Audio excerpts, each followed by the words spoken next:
Welcome to the HBR IdeaCast. I'm Catherine Bell.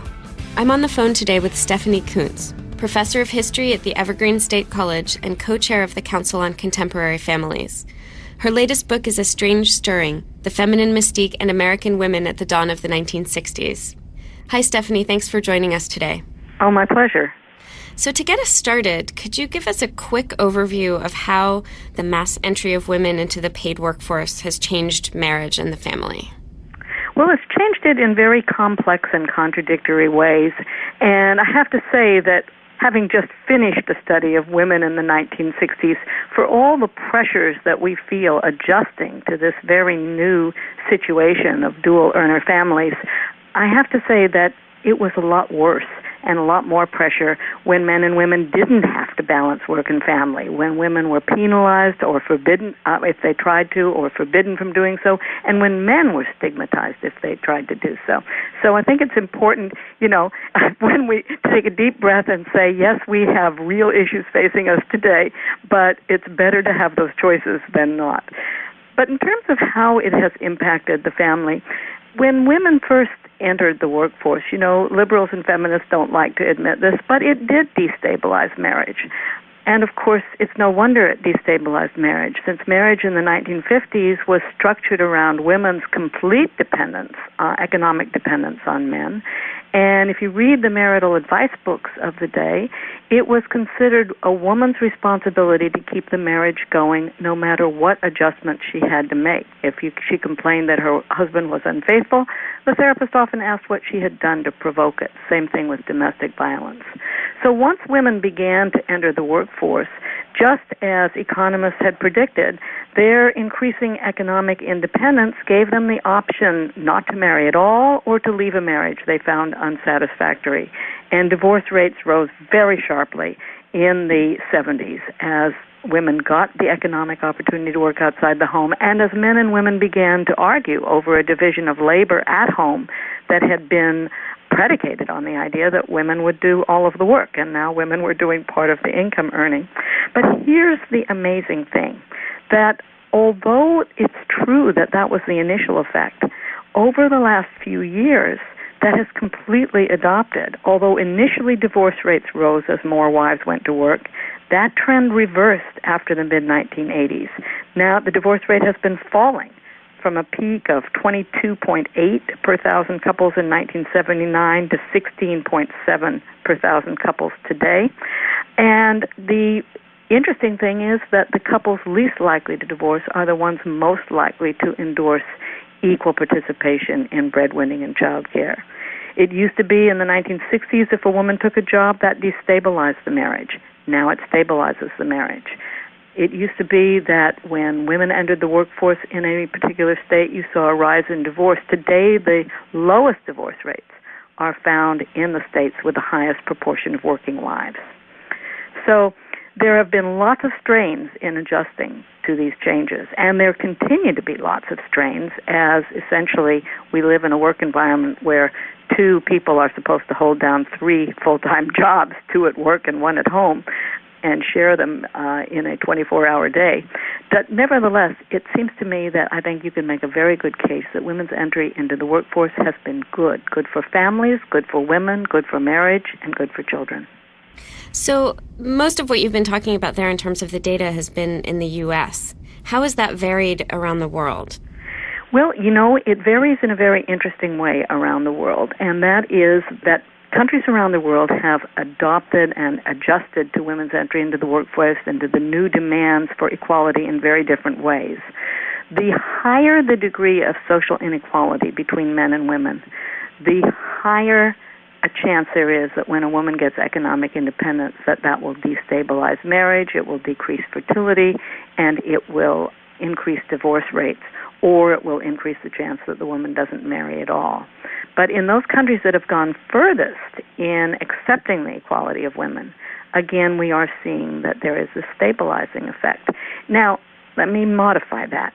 There is a stabilizing effect for middle-class couples, for those people who are in a position to earn enough income that they can establish a fairly stable living situation. I think the entry of women in the workforce has, on the whole, been a huge gain. but it has been a problem for low-income couples. And as you know, there has been a tremendous increase in economic inequality over the past 30 years. Increasingly, young women in low-income communities have to balance the idea that they're maybe marrying somebody who will be a drag on them rather than a support for them. Back in 1970, women earned so little that even marrying a high school dropout meant an increase in women's economic security.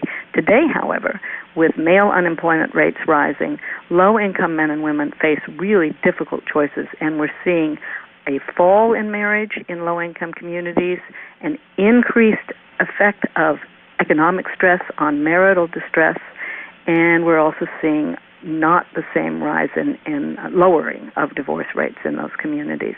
So there's a lot of stress there. You've said that when one imbalance is addressed, others are inevitably introduced, and that sounds like one of them you were just mentioning. What are some of the other new imbalances caused by women's changing roles?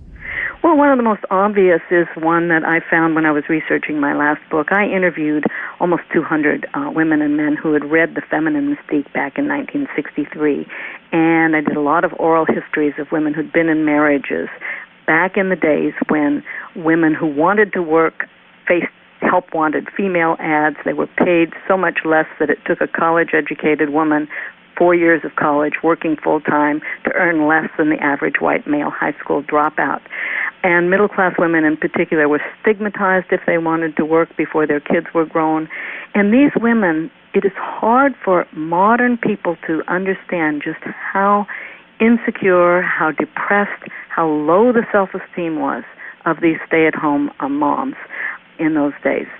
Well, now that women have the opportunity to enter the workforce, we're seeing a lot of benefits, not just for working moms, but for stay-at-home moms who've really benefited from the same things. They have benefited from the increased pressures on men to do housework. So women in general are much better off in terms of their sense of self-confidence and self-esteem. On the other hand, they have faced the opposite problem of too little choice, and that is the problem of too many choices, too many pressures to be doing too many things at once. And interestingly enough, we're finding the same thing with men, that nowadays men actually report higher levels of work-family conflict than women, in large part because they have finally begun to internalize the sense that they ought to be good partners and fathers, and they ought to be much more active at home.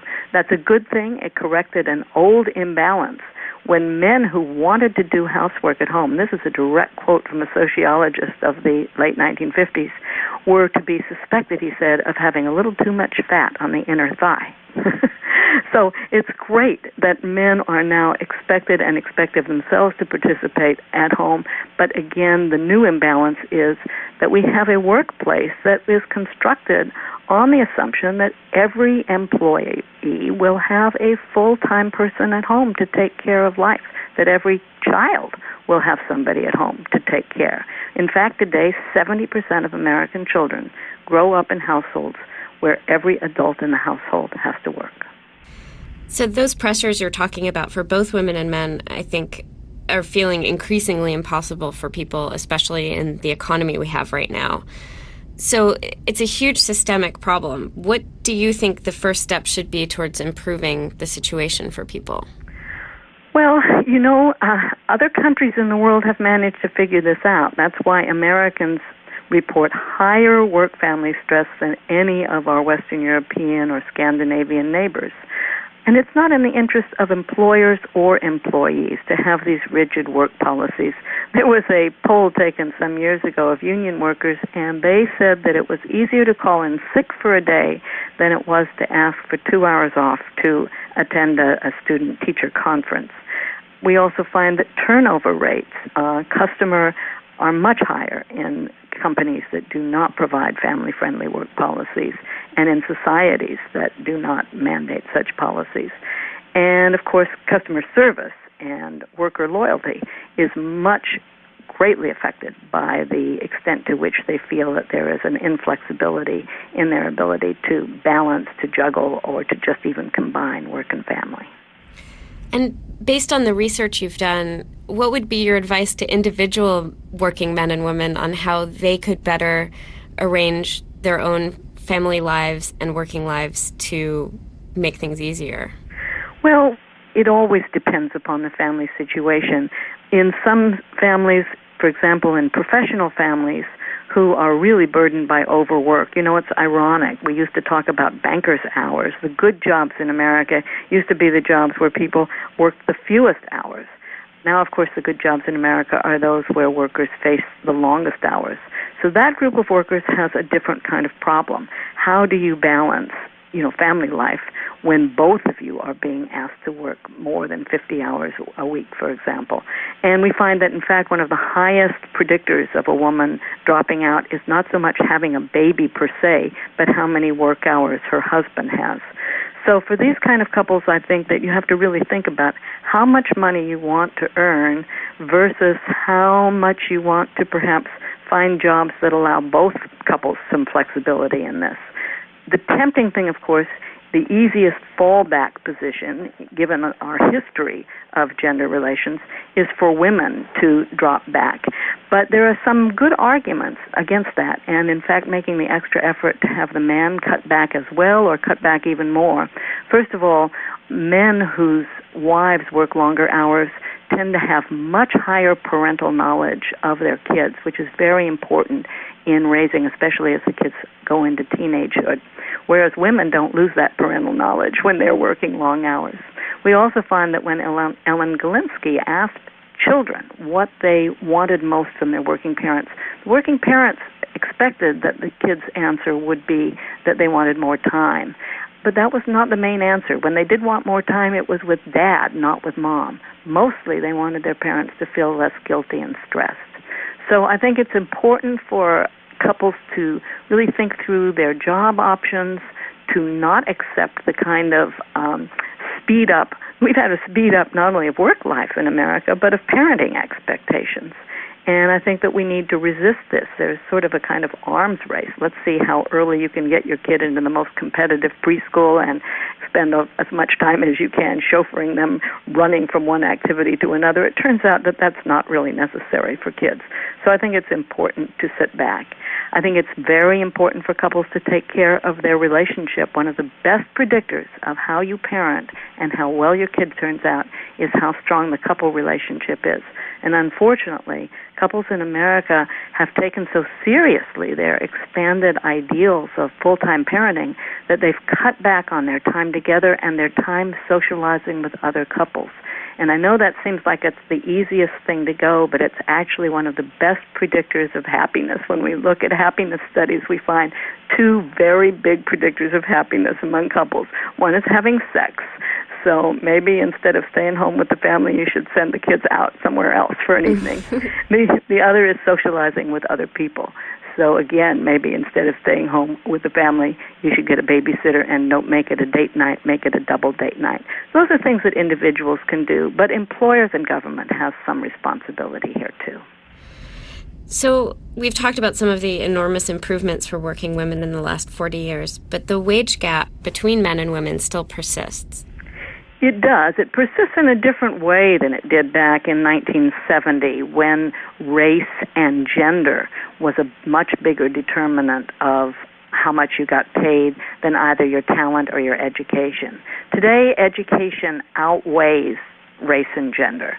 And in fact, we know that in many metropolitan areas, women in their 20s and early 30s actually out-earn men because they tend to have more education. So the wage gap today tends to kick in at parenthood rather than just on the basis of gender per se. Of course, it's connected to gender because the assumption is that women are the default parents. They're the ones who will cut back on work, change their jobs, reduce their hours, take less challenging jobs if the family needs it. And that's another good reason to push back a little bit against that assumption in your life, because women, once they start that, fall behind in ways that they can never catch up on. And if they do drop out, when they want back in, they're less likely to be able to get the kind of jobs that offer family flexibility. So I think that's a very important consideration. I think that we live increasingly in a society where it's family obligations rather than gender that is the first line of discrimination and disadvantage for working people. Because it's not just, of course, parents who have family obligations. 25% of all workers are giving some care to an aging parent, and half of them expect to do so within the next 5 years. And yet our economy, our healthcare system, and our work policies really penalize people for that and make it very difficult to combine. And unfortunately, then, what happens is that it's women who tend to do the caregiving and women whose wage gap multiplies each year once they start doing that. Right.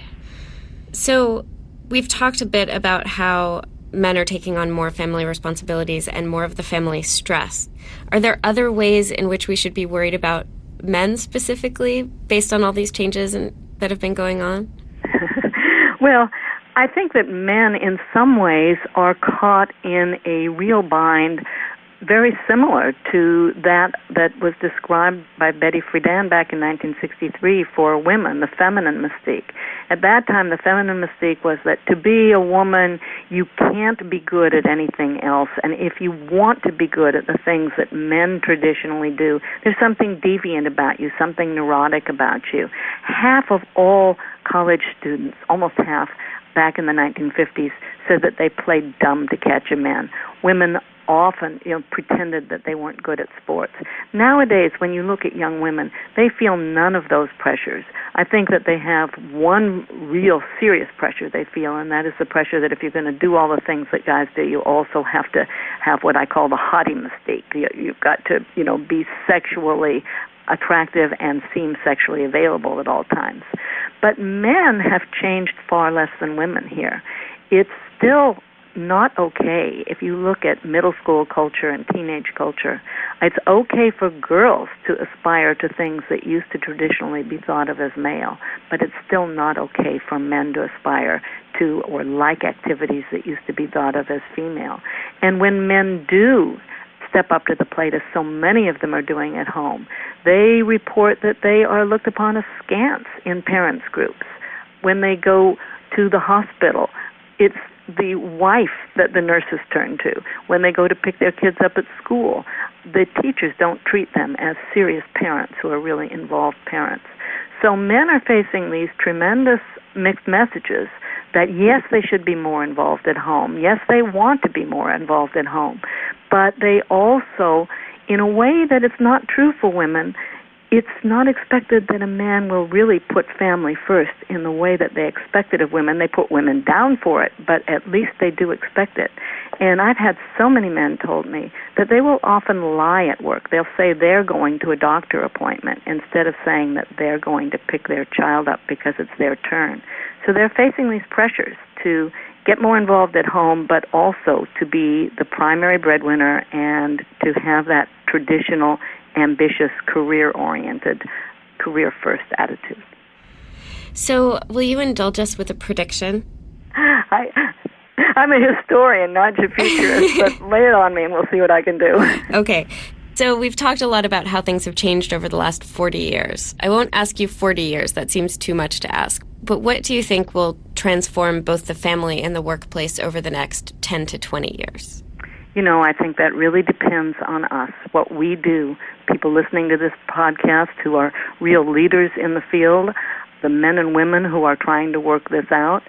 We know that it is possible to have really, really vibrant families, that people who have access to challenging work and to family life actually have better sex lives, have better relationships, are less likely to be depressed, and are more productive workers. But we've got to figure out the kind of parameters that we want to make about how to make that possible, whether we want to have policies such as they have in Sweden where you can drop down to 3/4 time work with a cut in pay but not losing benefits if you need extra time for caregiving, or if we need to invest in the kind of child care and elder care centers that can make it a win-win situation for families and for kids and for elders when people are working. And we need to think about our health care, because the United States spends more on health care of its national product than any of our peers around the world, and most of the time we get less for it. And so it becomes so difficult for people to switch jobs or to cut back on their hours when they're going to lose their health insurance. Thanks so much for being with us today, Stephanie. It's my pleasure. Thank you for having me on. That was Stephanie Coontz, professor of history at the Evergreen State College. For more on managing your life and work, please go to hbr.org. Brought to you by LegalZoom.